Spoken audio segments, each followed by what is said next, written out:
délire! Tu joues quand même pas à Docteur Chair de Poule! Non, tu joues à ça? Sans blague. Absolument pas. Tant mieux! C'est l'arbre généalogique de mon corps. Vous connaissez tous vos origines. Moi, je veux savoir d'où viennent mes greffes. Oh!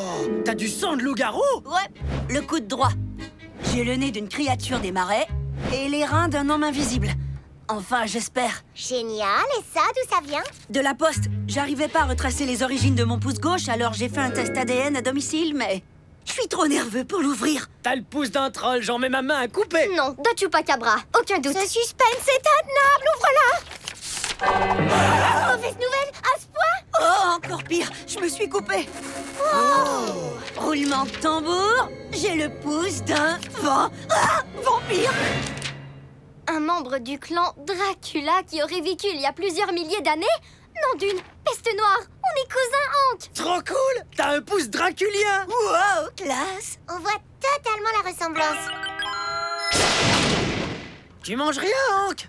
Le deuxième petit déjeuner est le repas le plus important de la journée! Ah, les vampires ont pas besoin de manger, tout le monde le sait. Mais visez là pour prouver le contraire. Les vampires ont besoin de manger. Et c'est ton pouce, avec une mini-cape sur le dos. Ouais, t'as vu? Ça lui va trop bien. Qu'est-ce que c'est que ces épouvantables balivernes? Hank Stein, de la famille Dracula? Je devrais te mettre au cachot pour avoir osé l'insinuer. Résultat du test?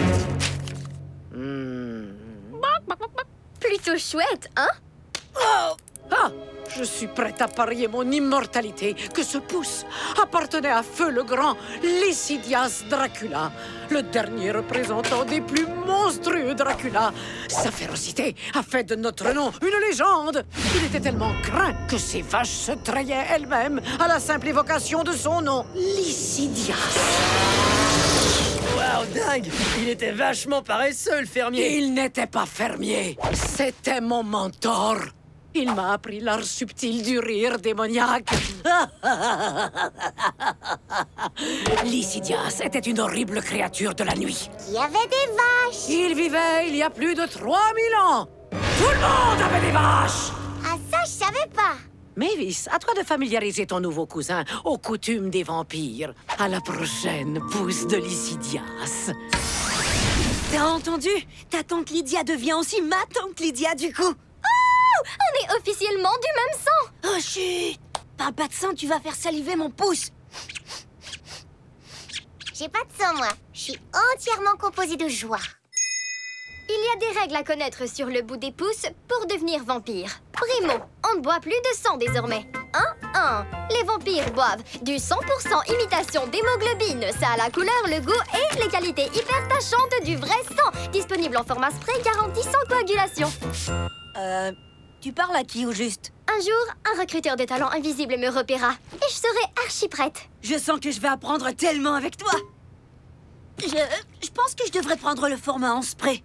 Secondo, pour devenir un vrai Dracula, tu dois t'exprimer comme un Dracula. Attention, bla bla bla. Bla bla bla. Je ne dis pas bla bla bla.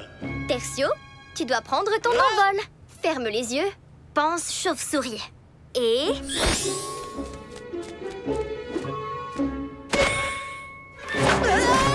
Comment ça se pilote? Pardon.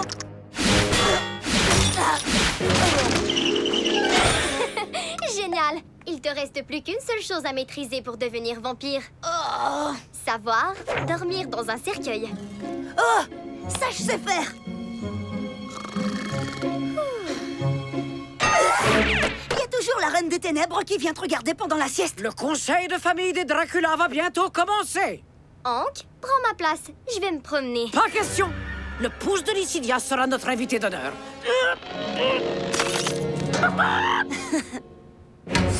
Waouh!